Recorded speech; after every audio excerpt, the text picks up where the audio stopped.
સગીરો અને યુવાનોમાં ચરસ ગાંજા જેવા નશીલા પદાર્થોના સેવનને પ્રોત્સાહન આપતી પ્રતિબંધિત સામગ્રીના વેચાણ પર અંકુશ મેળવવા માટે ડીજીપીની સૂચના અનુસાર સમગ્ર રાજ્યમાં સ્પેશિયલ ડ્રાઈવ હાથ ધરવામાં આવી છે।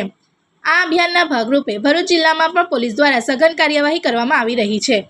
આ દરમિયાન ભરૂચ એસઓજી પોલીસે શહેરમાં તપાસ હાથ ધરી 2 અલગ અલગ કેસ નોંધાવી ગોગો સ્મોકિંગ કોન તેમજ રોલિંગ પેપર કબજે કર્યા છે।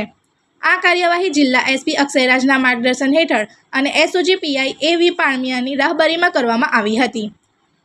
એસઓજીની ટીમે ભરૂચ શહેર વિસ્તારમાં ગોગો પેપર તથા રોલિંગ પેપરના વેચાણ અંગે તપાસ કરતા 2 કેસો ઝડપી પાડ્યા હતા, જેમાં એક કેસમાં ₹1,790 તથા બીજા કેસમાં ₹1,360 કિંમતનો મુદ્દામાલ કબજે કરી 2 વ્યક્તિઓ સામે ગુનો નોંધી કાયદેસર કાર્યવાહી હાથ ધરવામાં આવી છે।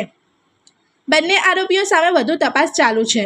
પોલીસ તંત્ર દ્વારા સ્પષ્ટ સંદેશ આપવામાં આવ્યો છે કે યુવાનોને નશા તરફ ધકેલતી કોઈપણ પ્રકારની પ્રતિબંધિત સામગ્રીના વેચાણને સહન કરવામાં આવશે નહીં અને આવા તત્વો સામે આવનારા દિવસોમાં પણ कड़क कार्यवाही चालू रहશે। इस वीडियो को लाइक करें, हमारे चैनल को सब्सक्राइब कर बेल आइकन जरूर प्रेस करें हमारी न्यू वीडियो सबसे पहले देखने के लिए।